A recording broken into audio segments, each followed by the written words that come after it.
दोस्तों नमस्कार। दोस्तों आज का विषय है कि अगर कोई वसीयत भले ही वो 30 साल पुरानी हो और कोर्ट में साबित नहीं की गई और उस वसीयत के आधार पर वसीयतकर्ताओं ने अपने पक्ष में नामांतरण करा लिया, अर्थात तहसीलदार से मिलकर के खतौनी में अपना नाम दर्ज करा लिया, माने दाखिल खारिज करा लिया। वो बिल या वसीयत रजिस्टर्ड है, लेकिन बाद में काफी समय बाद उस वसीयतकर्ता के जो लीगल हियर्स हैं या लीगल रिप्रेजेंटेटिव हैं, वैधानिक प्रतिनिधि हैं, उन्होंने कोर्ट में उस वसीयत को चैलेंज किया, माने न्यायालय में कैंसिलेशन ऑफ बिल का मुकदमा दाखिल किया सिविल न्यायालय में। तो क्या वो वसीयत, क्योंकि उस पर दाखिल खारिज हो चुका है, अधिकांश ऐसा देखा जाता है नॉन डिस्प्यूटेड मामले दाखिल खारिज हो जाते हैं और बाद में उनमें मुकदमा आता है, तो क्या ऐसा मुकदमा स्टैंड कर पाएगा? दोस्तों इस संबंध में माननीय उच्चतम न्यायालय ने अभी एक लैंडमार्क जजमेंट दिया है। वैसे भी विधि तो यही है कि वसीयत जब तक साबित ना हो जाए, क्योंकि बहुत पुरानी और रजिस्टर्ड वसीयत होने में लोग एविडेंस एक्ट की धारा 90 का सहारा लेते हैं। धारा 90 एविडेंस एक्ट में बताया गया है कि अगर कोई 30 वर्ष पुराना दस्तावेज है तो उसको न्यायालय ये प्रिज्यूम करेगा, ये मान लेगा कि ये सही बनाया गया होगा, लेकिन उसकी अभिरक्षा उचित हो, माने ठीक ढंग से अभिरक्षा में रखा गया हो। अब दोस्तों बात आती है वसीयत, लेकिन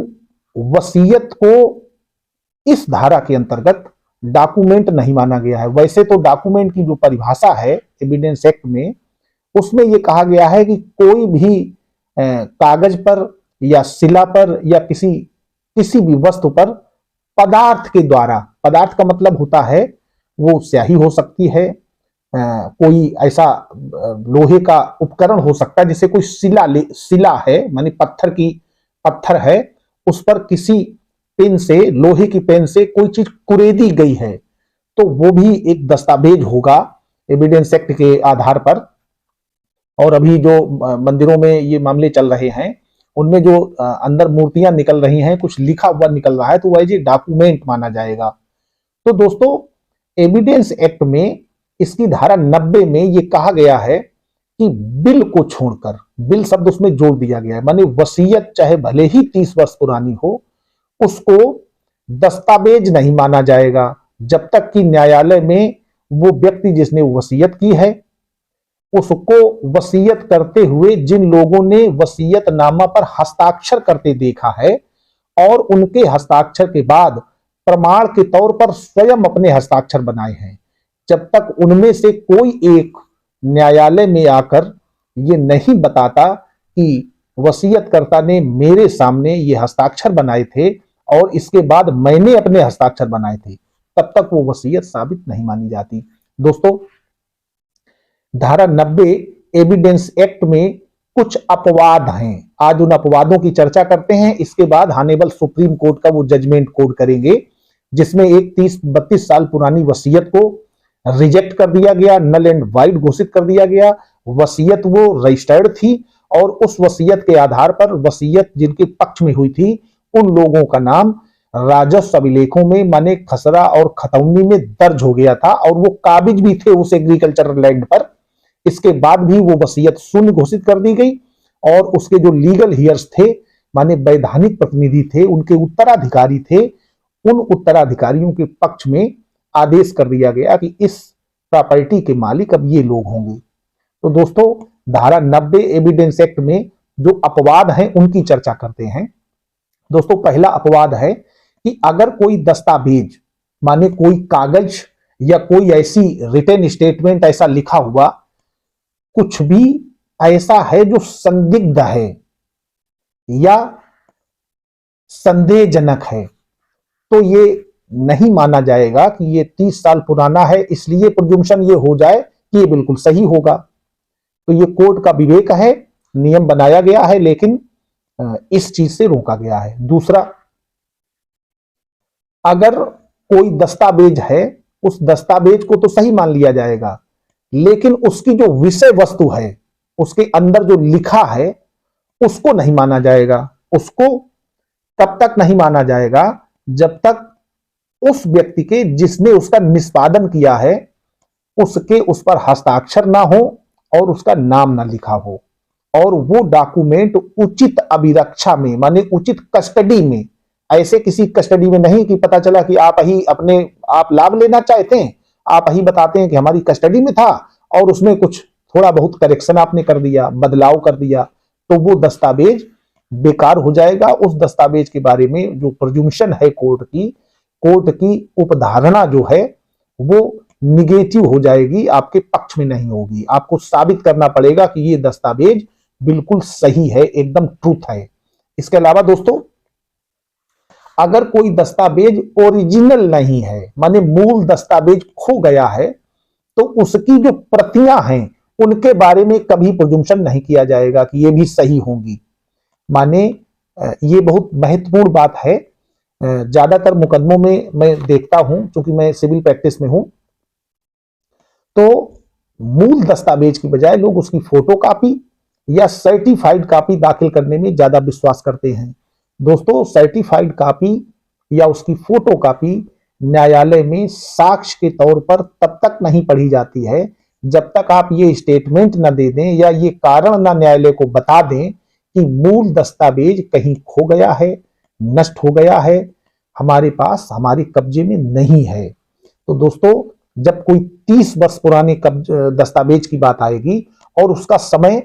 30 वर्ष का होगा, लेकिन उसकी आप फोटो कॉपी या सर्टिफाइड कॉपी दाखिल करेंगे, तो प्रिजम्पशन कभी नहीं जाएगा कि ये इसमें जो विषय वस्तु है या ये दस्तावेज है ये असली है। इसके लिए आपको मूल दस्तावेज ही दाखिल करना होगा। दोस्तों, एक और विशेष बात है, वसीयत के बारे में ये सेक्शन नहीं बता रहा है कि कोई उपधारणा नहीं होगी जब तक उस वसीयतकर्ता के निष्पादन को जाने। निष्पादन का मतलब होता है जब वो वसीयत लिखी गई थी, उस वसीयत को लिखते समय जिन दो लोगों ने देखा था और वसीयतकर्ता के बाद उन्होंने भी अपने सिग्नेचर किए थे, अपना नाम पता लिखा था। आप देखते होंगे, चाहे आप वसीयत हो या कोई और भी रजिस्ट्री हो, जब रजिस्ट्री कराने जाते हैं तो उसमें नीचे 2 गवाह लिखे जाते हैं। वही गवाह अनुप्रमाणन साक्षी हैं, माने उनके सामने वो वसीयत लिखी गई है। तो उन गवाहों में से जब न्यायालय में जब तक एक व्यक्ति आकर ये नहीं साबित करता कि वसीयतकर्ता स्वस्थ चित्त था, माने जिसने वसीयत लिखी उसका दिमाग बिल्कुल स्वस्थ था और उसने अपने मन से इंद्रियों की स्वस्थ दशा में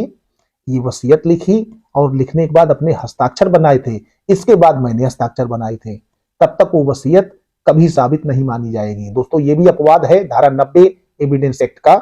और एक और भी है कि अगर मूल दस्तावेज पेश नहीं किया गया तो ये उपधारणा होगी कि ये इसका मूल जब तक नहीं पेश किया जाता तब तक कोई उपधारणा नहीं बनेगी। दोस्तों, इसी के साथ ही 3 सेक्शन और हैं जिन पर चर्चा करूंगा। एक सेक्शन है 63 एविडेंस एक्ट का ही है। इसमें कहा गया है कि सेकेंडरी एविडेंस माने द्वितीयक साक्ष्य।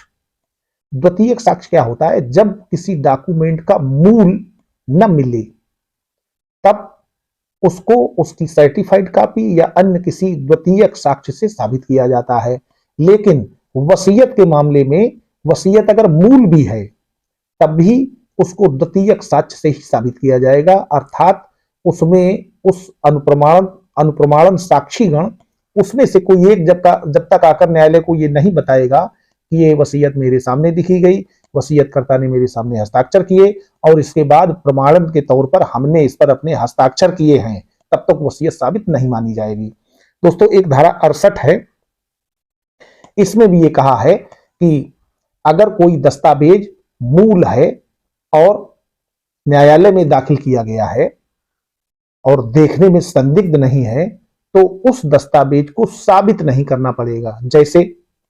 एक प्रिजम्पशन होता है ये कि जो भी सरकारी कार्य होते हैं वो सही किए गए होंगे, अर्थात जब आप बैनामा कराने जाते हैं तो बैनामा कराने जाने में ये माना जाता है न्यायालय में, जब आप मूल बैनामा अपना दाखिल करते हैं तो ये माना जाता है कि ये बैनामा हुआ होगा जो कानूनन हुआ होगा, जिस तरीके से उसको होना चाहिए उस तरीके से हुआ होगा। लेकिन वहीं जब आप वसीयत पेश करते हैं तो वसीयत के संबंध में ये प्रोजुम्पशन नहीं होता। तो इस धारा में ये है, धारा 68 में, कि वसीयत को छोड़कर अन्य कोई दस्तावेज जो रजिस्टर्ड है अगर न्यायालय में पेश किया जाता है मूल रूप से, तो उसको साबित नहीं करना होगा, उसके बारे में प्रोजुम्पशन यही जाएगा कि ये असली है। दोस्तों एक और धारा है 71,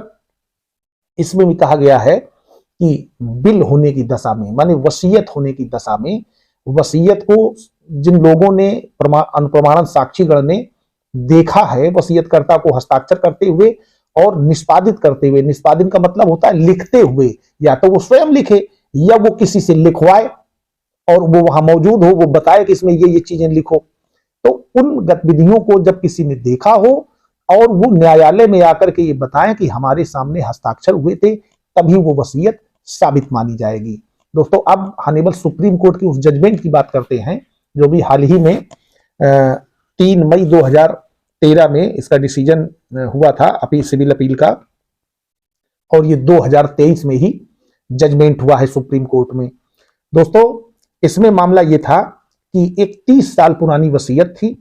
और उस वसीयत के आधार पर दाखिल खारिज हो गया था और वो वसीयत रजिस्टर्ड थी। तो इस रजिस्टर्ड वसीयत के मामले में मुकदमा लोअर कोर्ट में चला, लोअर कोर्ट से फिर इसके बाद में सेशन कोर्ट में चला, सेशन कोर्ट माने जिला न्यायालय में चला, डिस्ट्रिक्ट जज के यहाँ चला, इसके बाद हाई कोर्ट में अपील हुई, फर्स्ट अपील, सेकेंड अपील हुई, सेकेंड अपील होने के बाद इसकी एसएलपी दाखिल होती है सुप्रीम कोर्ट में। वहां सुप्रीम कोर्ट में ये बताया गया, केस का नाम है आशुतोष सामंता वर्सेस रंजन बाला दासी,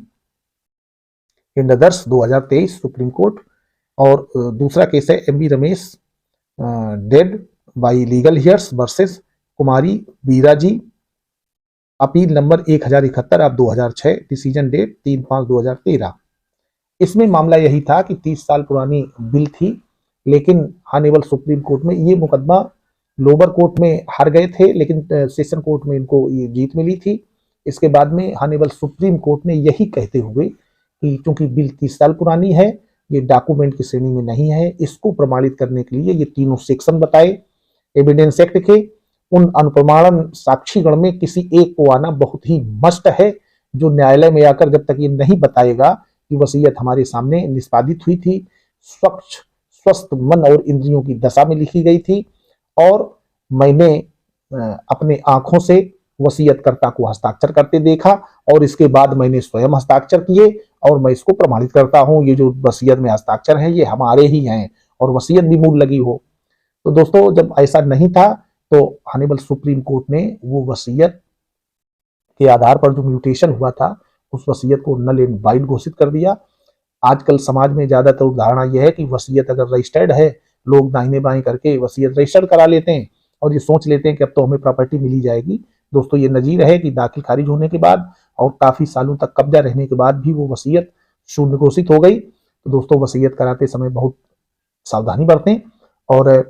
मेरा निवेदन है कि मेरे वीडियो को अगर अच्छा लगा हो तो लाइक करें, अपने दोस्तों के साथ शेयर करें और हमारे चैनल को भी सब्सक्राइब करें ताकि नोटिफिकेशन आपको जल्दी से जल्दी मिले। धन्यवाद।